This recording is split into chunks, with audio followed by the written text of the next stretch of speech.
Vous avez tort, c'est ce qu'on vous a appris.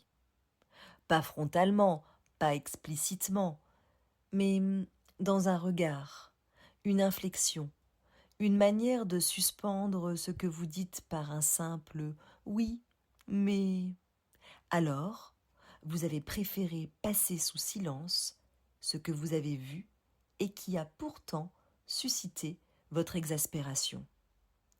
Parce que le problème avec la colère des femmes, c'est qu'elle est disqualifiée avant même d'être entendue. Pas après, avant. On ne dit pas tu as tort d'être en colère, non. On dit tu prends les choses trop à cœur, trop personnellement, tu es trop sensible. Ce n'est pas ce qu'il voulait dire, voyons. Et vous réinterprétez. J'ai peut-être mal compris, j'exagère, je surréagis, je dois ajuster ma réaction. Pourtant, vous avez vu quelque chose de précis, de réel, et qui ne doit pas être. Au travail, par exemple, une décision prise sans vous, votre parole constamment interrompue, votre idée reformulée par un autre et validée. Vous l'avez perçue, vous n'avez pas insisté. Dans votre couple, une asymétrie qui s'est installée, une charge assumée sans reconnaissance, un accord tacite que vous n'avez jamais envisagé, mais que vous reconduisez. Vous l'avez compris, mais vous laissez faire. Dans la parentalité, des attentes implicites, une disponibilité considérée comme acquise, un fonctionnement qui repose essentiellement sur vous sans jamais être nommé comme tel. Vous le constatez et vous continuez. Voilà ce qui n'est presque jamais formulé clairement. Ce que vous avez perçu était fondé. Ce que vous avez ressenti, cette exaspération, cette colère, était juste. Et ce que vous n'avez pas dit ne vous a pas protégé. Parce que cette colère contenue ne disparaît pas, non, elle se déplace. Elle cherche une issue. Et si vous ne lui en donnez aucune, elle se reconfigure contre vous.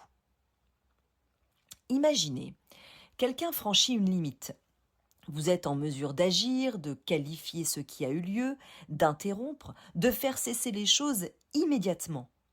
Et au lieu de cela, vous retournez l'arme contre vous-même. C'est ça, taire sa colère face à l'injustice.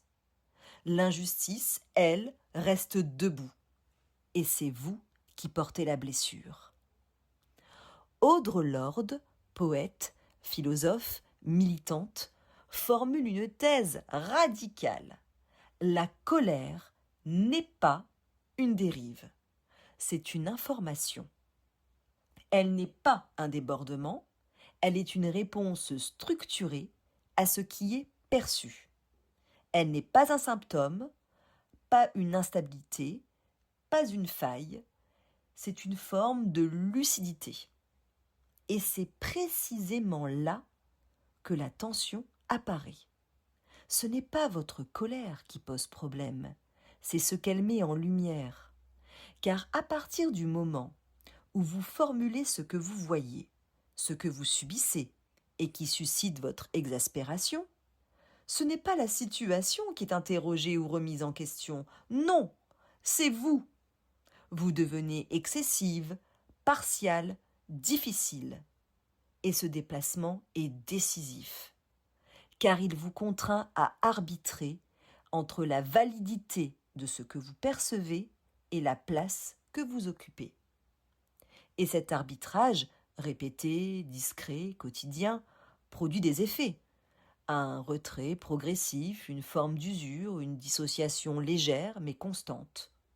En fait, l'énergie qui aurait dû qualifier, interrompre, contester, se transforme en tension interne, en fatigue, en éloignement de soi. Audre Lorde nomme cela précisément se retourner contre soi-même. Ce n'est pas votre colère qui vous isole, c'est l'impossibilité de dire ce que vous voyez et qui l'a suscité. Alors, qu'est-ce que vous avez identifié avec précision et que vous maintenez hors langage? Car votre colère ne surgit pas au hasard, non, elle répond à une configuration, à un déséquilibre, à quelque chose qui, dans votre vie, objectivement, ne tient plus. Mais tant que cela n'est pas formulé, cela se perpétue, sans contradiction, sans interruption, sans déplacement. On continue à parler à votre place, à décider sans vous, à s'appuyer sur tout ce que vous tolérez. Autrement dit, la colère que vous vous interdisez de formuler ne disparaît pas. Elle s'installe, elle s'organise, elle fait système jusqu'à devenir la norme dans votre quotidien.